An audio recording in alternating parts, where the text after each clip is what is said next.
Who took the bomb?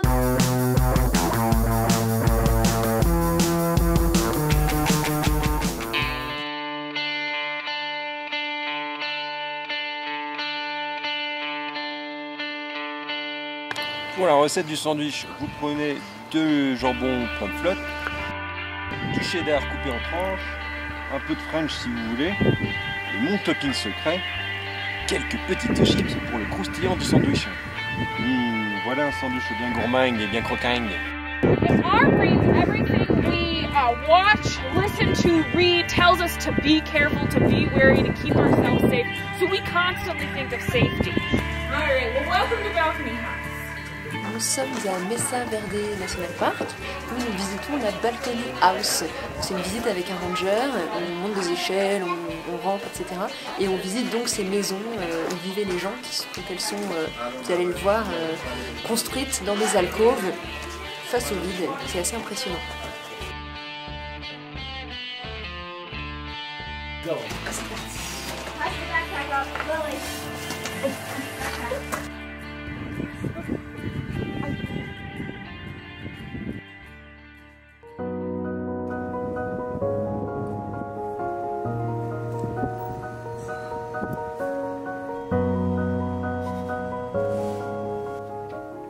Nous dormons ce soir au camping juste en face de Mesa Verde.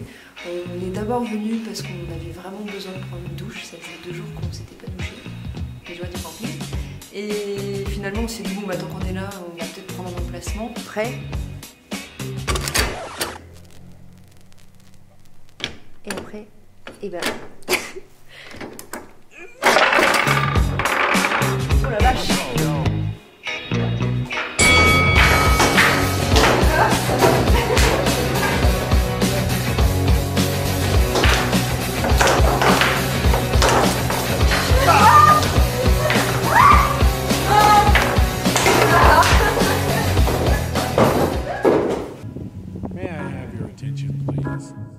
The following is a brief introduction to the concept of Ascension.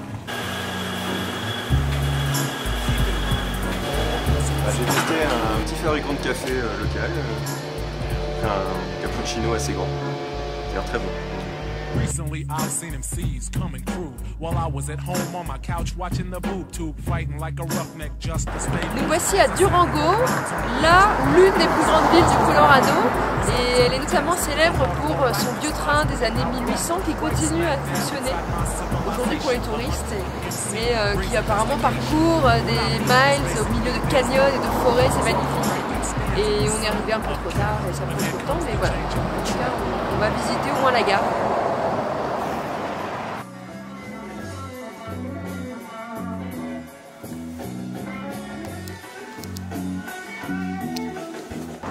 Halloween c'est dans 3 ou 4 jours et du coup il y a pas mal de déco un peu partout dans les magasins et ici dans cette friperie on peut carrément acheter des habits pour se déguiser en zombies.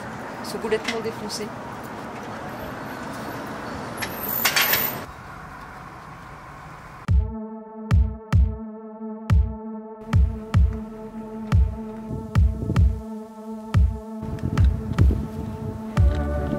On s'est arrêté pour filmer le panneau Welcome to Colorado, alors qu'en fait on quitte le Colorado, on arrive au Nouveau-Mexique, mais le panneau du Nouveau-Mexique est super moche, donc voilà.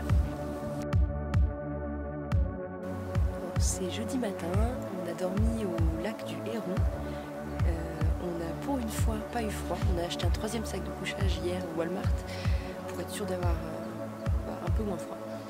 Et voilà, là il y a du soleil, on fait une petite randonnée, on entend la rivière, les oiseaux. C'est cool.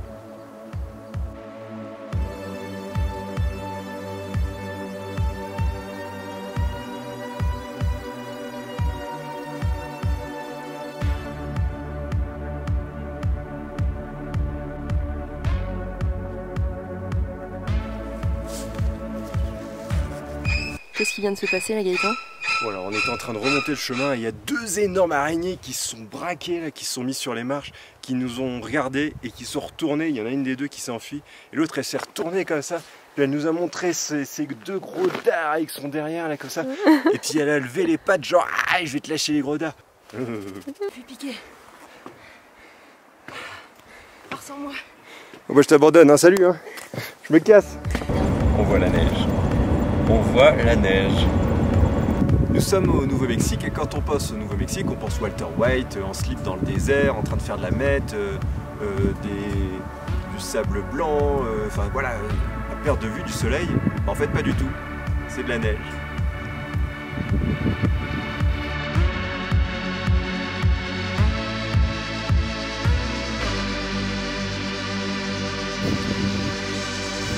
Troisième road trip, à chaque fois qu'on croise des grosses vaches, je dis à Gaëtan, ah c'est peut-être des bisons. C'est jamais des bisons. C'est des bisons cette fois-ci. Voilà. Plus besoin de venir aux États-Unis, j'ai atteint mon but. Par contre, on va vite partir parce que je sais pas si ça peut nous attaquer ce truc. Je vais voir où est ça.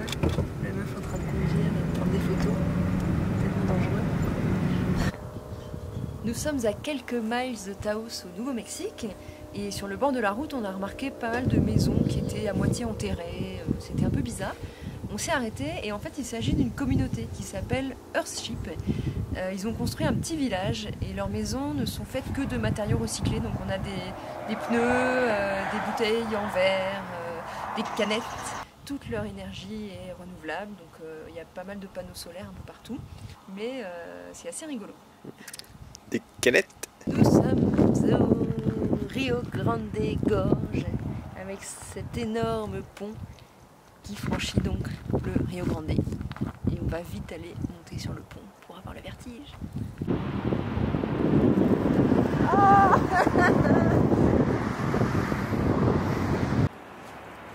Bécard, saute pas! Saute pas! Saute pas, je te dis!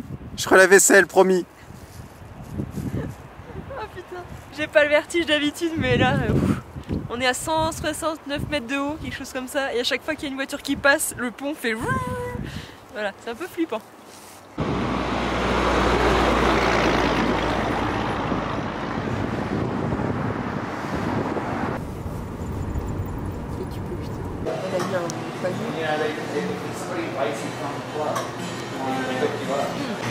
Si vous regardez pas les vidéos du voyage.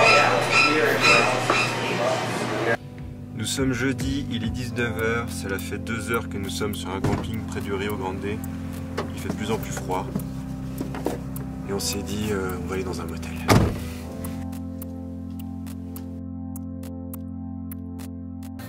Il est 9h30, on a bien dormi au chaud, ça fait du bien.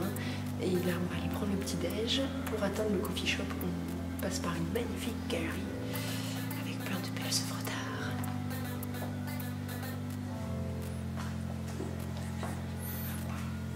Oh, c'est pas moche.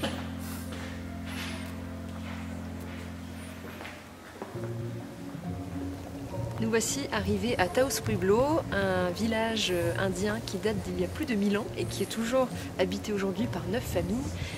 Il n'y a ni eau ni électricité, mais voilà, les gens se réunissent ici, font des fêtes, etc. Ce village est inscrit au patrimoine mondial de l'UNESCO depuis 1992 et on comprend pourquoi. C'est vraiment très impressionnant. On a fait la visite guidée. Si vous passez par ici, faites-la. C'est vraiment très intéressant. C'est fait par un membre de la tribu et on apprend plein de choses. C'est super cool. Hello, my name is Francisco Velarde and I am a member of the Taos Pueblo tribe here, also known as the Red Willow Nation.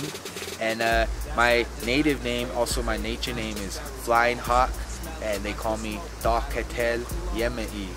And this is my home. This is the longest inhabited community in North America. So my people have been here over 1,000 years, which makes it the oldest living community in North America. And I am in college. I'm going for marketing communications degree.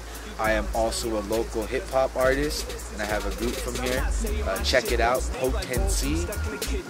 Their sign, it's not no gang sign, it's an arrowhead if you look closely. Yeah, check it out. Thank you.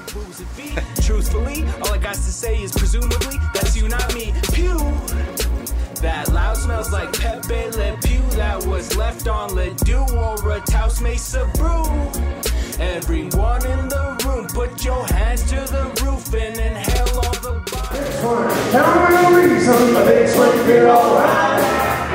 But it's when you're the only reason that I'm here tonight. Take me home. Donc nous sommes à Santa Fe, la veille d'Halloween et il y a déjà une petite fête ce soir. On est au New Mexico Museum of Art et là on fait une petite chasse au trésor à travers les défunts, quelques phases historiques à travers le musée, puis aussi de la musique, on peut se déguiser, il y a une liseuse de cartes de tarot, enfin voilà, c'est gay tout ça.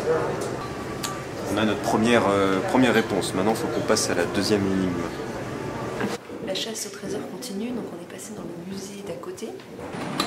Hello.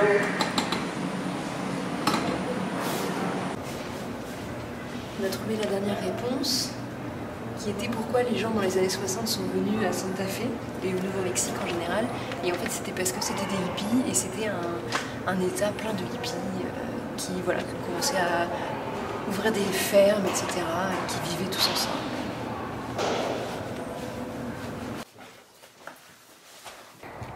Joyeux Halloween à tous! Voilà, donc c'est Halloween aujourd'hui, on est à Santa Fe, devant la maison de Sharon, notre hôtesse Airbnb pour 2 nuits. On s'en va visiter la ville et j'espère qu'on va voir plein de cycles partout.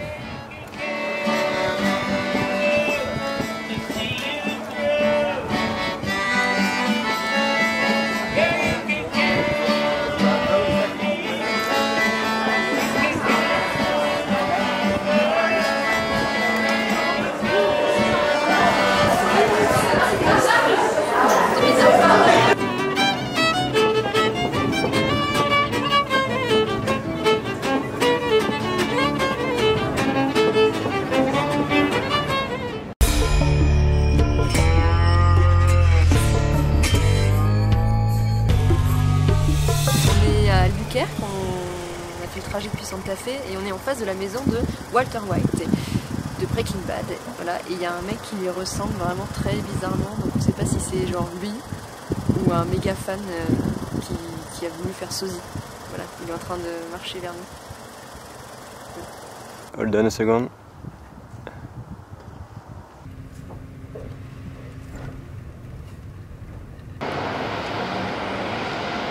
Après la maison de Walter White, son car wash. On est chez Jessie. On va aller se fumer un peu de crack et... Hey, I pay my rent, bitch! You don't have to swallow injustice anymore. Call me, Saul Goodman, today.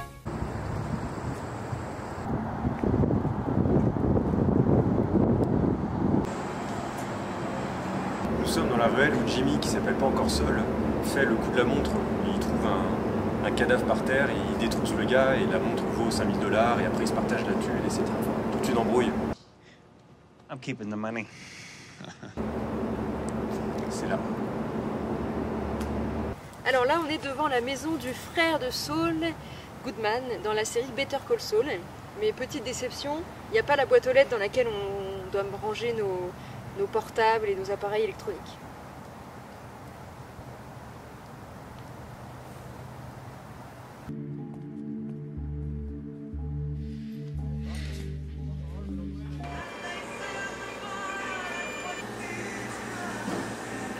Dernière étape de notre pèlerinage spécial Breaking Bad à Albuquerque, c'est forcément chez Los Polos Hermanos, le restaurant de Gustavo Fring.